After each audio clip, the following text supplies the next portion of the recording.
इन पत्रकारों के खिलाफ कोई कार्रवाई, बिल्कुल ऐसे पत्रकार, देखिए आपको याद होगा कि सुधीर चौधरी जिस तरीके से वो उनको तिहाड़ी के नाम से वो फेमस हैं, और क्यों देशभक्त पत्रकार अब तिहाड़ी कह रहे हैं उसको। देखिए उनको क्यों सुधीर तिहाड़ी कहा जाता है वो आप जानते हैं कि बीते 9 साल में तुमने जो जो जुमले कहे थे उन जुमलों का क्या हुआ। तो वो उग्रवादी है, वो आतंकवादी है। जैसे दानिश अली संसद के अंदर खड़े होकर उनको उग्रवादी, आतंकवादी, कटुआ और मुल्ला बता दिया गया। आप सत्ता से सवाल करेंगे तो आपको जेल जाना पड़ेगा, आपके ऊपर यूएपीए लगेगा। जब वक्ता वहां पर बैठी चित्रा त्रिपाठी को मिर्ची लगती है, रुबिका लियाकत को मिर्ची लगती है, वो फौरन बीजेपी की प्रवक्ता की तरह वो स्टैंड लेती हैं और वो किस तरीके से शो छोड़ती हैं, किस तरीके से शो को खत्म करती हैं, किस तरीके की डिबेट ये करवाते हैं हिंदू मुसलमान पाकिस्तान के ऊपर। आज सुबह मंगलवार के दिन सुबह 6 बजे जिस तरीके से जगह जगह 30 जगहों पर छापेमारी की गई, सबूत के आपने पत्रकारों के फोन ले लिए, सीज कर लिए, आपने लैपटॉप सीज कर लिया, आपके पास उस फंडिंग का कोई भी आपके पास एविडेंस नहीं है। आपने बस पत्रकारों के घरों पर आनंद फानन और 30 जगह पर आपने छापेमारी किया, लेकिन सबूत आपके पास कुछ नहीं था। स्वागत है आप सभी का मिलर टाइम्स में। मैं हूं आपके साथ शान अस्कर। इस वक्त हमारे साथ बातचीत करने के लिए सुप्रीम कोर्ट के वकील एडवोकेट आरफा खानम है। जिस तरह से न्यूज क्लिक के पत्रकारों पर आज छापेमारी हुई, कुछ पत्रकारों की आज गिरफ्तारी हुई, इन्हीं सब मुद्दों पर बात करेंगे। मैम, जिस तरह से गिरफ्तारी हुई, सुबह सुबह 6 बजे पुलिस पहुंचती है और छापेमारी करती है, इसको आप किस तरह से देख रही है? देखिए, सुबह 6 बजे जब हम सोकर उठे तो जब ये खबर देखी तो यकीन नहीं हुआ कि आज इस तरीके की तानाशाही हो गई है कि सुबह 6 बजे उन पत्रकारों के घरों पर जिन्होंने बड़ी मेन स्ट्रीम मीडिया के अंदर काम किया है और कई दशक से काम कर रहे हैं, आज उनके घरों पर जिस तरीके से छापेमारी और रेड हुई, तो वाकई बहुत अफसोस हुआ ये सब देख करके कि जिस तरीके से अभिषास शर्मा हो, उर्मिलेश हो, तीसरा सीतलवाद हो, या फिर और भी कई ऐसे पत्रकार हैं, अनिंदो चक्रवर्ती हैं। तो इस तरीके के पत्रकारों के घरों पर, दफ्तरों पर जिस तरीके की छापेमारी हुई, मामला क्या है? मामला देखिए साफ है कि एक अमेरिकन सिटीजन ने कई ऑर्गेनाइजेशंस को, कई संस्थाओं को फंडिंग की थी, जो कि जो चीनी प्रोपेगेंडा चलाते हैं उनको फंडिंग किया था, जिसके अंदर, और ये 5 अगस्त की एक रिपोर्ट, न्यूयॉर्क टाइम्स की एक रिपोर्ट थी जिसके अंदर ये बताया गया था कि उसके अंदर न्यूज़ क्लिक भी एक ऐसी उस रिपोर्ट के मुताबिक न्यूज़ क्लिक भी उसके अंदर था, जिसके 7 अगस्त को इन्होंने खंडन किया कि हमारा इस तरीके का हमें कोई फंडिंग नहीं मिली, हम किसी भी चीनी प्रोपेगेंडा के लिए काम नहीं करते भारत के अगेंस्ट, और हम किसी भी तरीके का कोई हमें फंडिंग नहीं मिला है, और हम इस तरीके की किसी भी रिपोर्ट का खंडन करते हैं, जो 7 अगस्त को साफ आ गया। लेकिन फिर उसके बाद लगातार ये मामला तूल पकड़ने लग गया, और फिर उसके बाद लगातार जगह जगह इसकी चर्चा होने लगी, और फिर उसके बाद लगातार जांच की जाने लगी। 5 अगस्त का मामला, और आज 17 अगस्त को एक एफआईआर होती है 224/2023, जिसके अंदर कई सेक्शन लगाए जाते हैं, सेक्शन 13, 18, 22, 153, 120 बी के तहत मामला दर्ज किया जाता है। और देखिए उसके बाद आज सुबह मंगलवार के दिन सुबह 6 बजे जिस तरीके से जगह जगह 30 जगहों पर छापेमारी की गई, देखिए बिना सबूत के किसी पर भी यूएपीए लगा देना। सबसे बड़ा सवाल ये हो रहा है कि एक पत्रकार पे यूएपीए लगा देना, वो भी बिना सबूत के और बिना जांच किए। देखिए वही आपकी महीनों की जांच से क्या सामने आया? क्या आप सबूत जोड़ने में सफल हो पाए?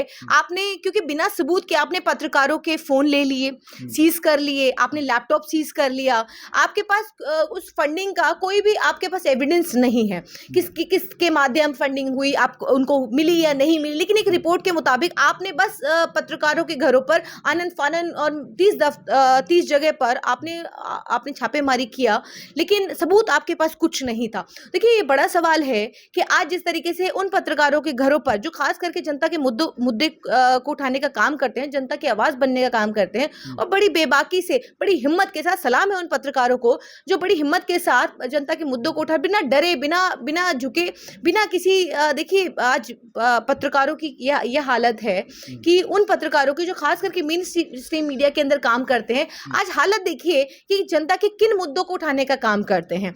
आज अगर आप देखेंगे कि सत्ता से कितने सवाल उन्होंने किए, अनएम्प्लॉयमेंट की बात करूं, एजुकेशन की बात करूं, इन लोगों पे ये आरोप लग रहा है कि ये लोग देश विरोधी काम कर रहे हैं, चीन से फंडिंग ले रहे हैं, चीनों के जो प्रोपेगेंडा उसको चला रहे हैं, चीनी प्रोपेगेंडा। देखिए जिस पर चाहे यूएपीए लगा दें, जिस पर चाहे इल्जाम लगा दें। आप और मैं यहाँ पर बैठे हैं, पता चले कि यहाँ पर पुलिस आ गई और मुझ पर और आपके ऊपर यूएपीए लगा दिया कि आप सरकार के अगेंस्ट कैसे बोल रहे हैं। देखिए आज तो हालात ये हैं कि आज कोई भी चलता फिरते आदमी के ऊपर आप यूएपीए लगा दीजिए, किसी को भी उठाइए और जेल के अंदर ठूस दीजिए। तो हालात ये हो गए, तानाशाही इस हद तक है कि इंडिया की प्रेस की फ्रीडम क्या है वो G20 के अंदर भी आपने देखा कि हम किस स्थान पर हैं। हम सबसे नीचे 20वें स्थान पर हैं कि सबसे लास्ट जो हमारी हालत है कि आज जब G20 का इतना बड़ा जो देश के अंदर जो समिट हुआ, जो इतना बड़ा प्रोग्राम हुआ, उसके अंदर अमेरिकन राष्ट्रपति को भी आप फ्रीडम नहीं थी कि वहां पर वो प्रेस कॉन्फ्रेंस करते हैं। वो वियतनाम में गए, वियतनाम में जाकर के इंडियन प्रेस के बारे में और इंडियन माइनॉरिटीज के बारे में उन्होंने चर्चा की। उन्होंने जिस तरीके से प्रेस के साथ वो रूबरू हुए, बात की उन्होंने। तो देखिए प्रेस की फ्रीडम की तो देखिए ये बात है। दूसरी ये कि आज इन जैसे पत्रकारों की जिनकी गिरफ्तारियां होती हैं, जिनको देखिए मुझे गौरी लंकेश याद आती हैं, मुझे ऐसे बहुत सारे ऐसे पत्रकार याद आते हैं जिनके ऊपर मुकदमे, आज मणिपुर का जिक्र जरूर करूंगी कि मणिपुर में जिस तरीके से आपको याद होगा कि 3-4 पत्रकार गए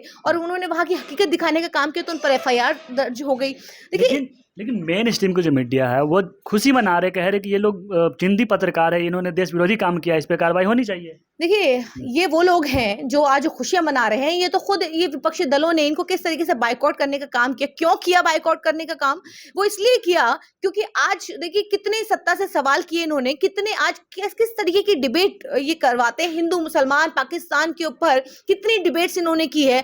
आज इनका अगर आप पूरा डेटा निकालेंगे 2014 से लेकर के आज तक का डेटा, तो आपको ये मालूम चलेगा कि जो देश के मुद्दे थे, अनएम्प्लॉयमेंट हो, चाहे वो आज एजुकेशन हो, महिला सुरक्षा की अगर हम बात करें, आज तमाम जो मुद्दे हैं उन मुद्दों पर कितनी चर्चा होती है।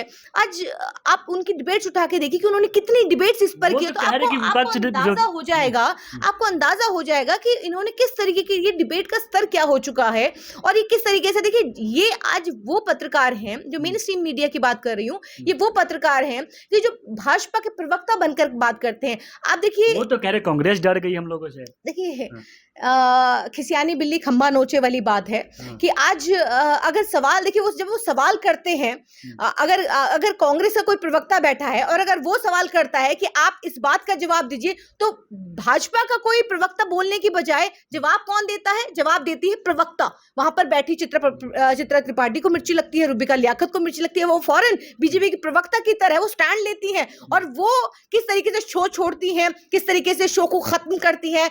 हाल ही में एक नेहा सिंह राठौर का एक चित्रा त्रिपाठी एक शो कर रही थी, उस दौरान आपने उस डिबेट को जरूर देखिएगा, उस शो को जरूर देखिएगा, किस तरीके से चित्रा त्रिपाठी बिल्कुल तिलमिलाई हुई थी। रूबिका लियाकत के आप शो को उठा के देखिए, बड़े गौर से देखिए। रूबिका लियाकत तो कह रही कि हम जनता का मुद्दा पहले भी उठा देते, अब भी उठाएंगे, लेकिन डरने वालों में से नहीं है हम लोग।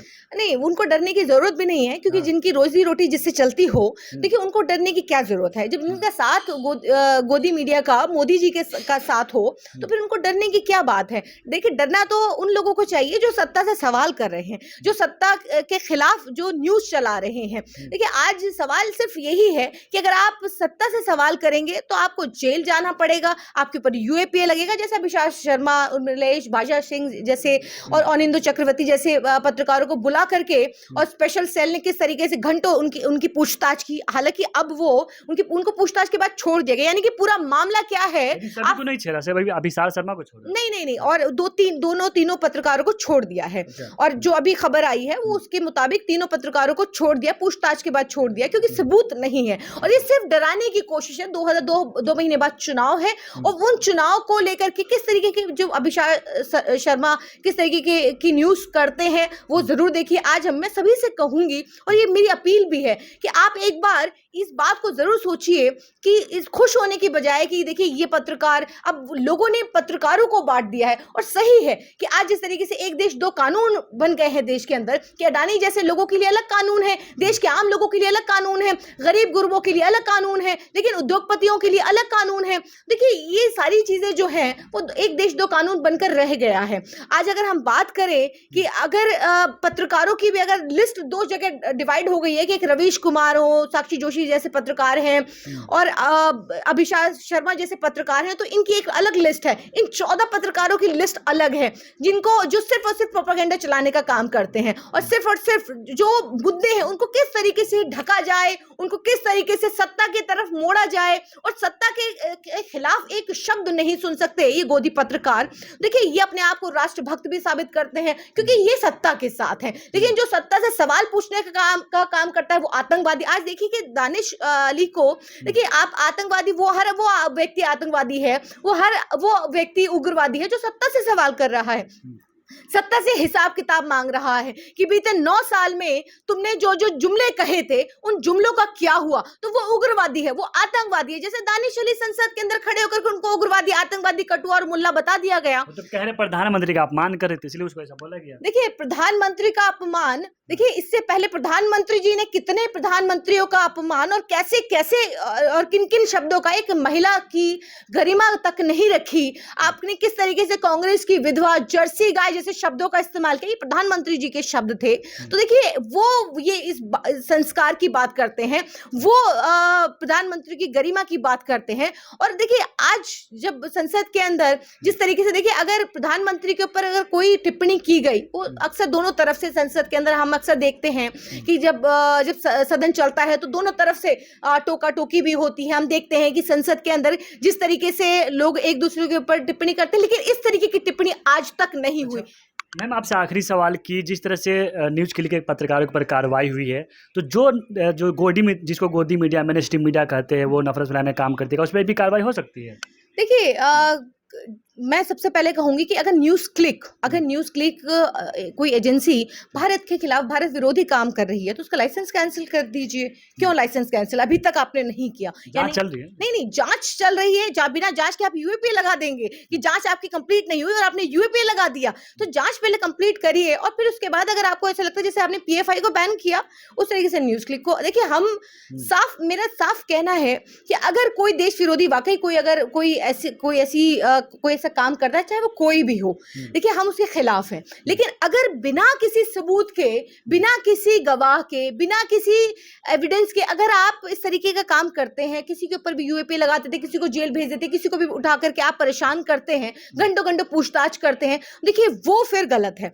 और देखिए, बात यह है कि आज इन पत्रकारों के खिलाफ कोई कार्रवाई, बिल्कुल ऐसे पत्रकार, देखिए आपको याद होगा कि सुधीर चौधरी, जिस तरीके से वो उनको तिहाड़ी के नाम से वो फेमस हैं। और क्यों पत्रकार अब तिहाड़ी, देखिए उनको क्यों सुधीर तिहाड़ी कहा जाता है वो आप जानते हैं कि मुझे बताने की जरूरत नहीं है। किस तरीके से वो उनका पूरा बाकायदा स्ट्रिंग सामने आया था और फिर जेल की सलाखों के पीछे गए। अर्नब गोस्वामी जैसे पत्रकार किस तरीके से जेल की हवा लेकर आ रहे हैं। अमन चोपड़ा जैसे पत्रकार किस तरीके से झूठा शो चलाते हैं। और अभी हाल फिलहाल में सुधीर तिहाड़ी ने किस तरीके का शो चलाया कर्नाटक के ऊपर, उन्होंने झूठी स्कीम को किस तरीके से उन्होंने बताने का काम किया। तो देखिए क्या है, फिर उसके ऊपर एफआईआर हुई उनके ऊपर।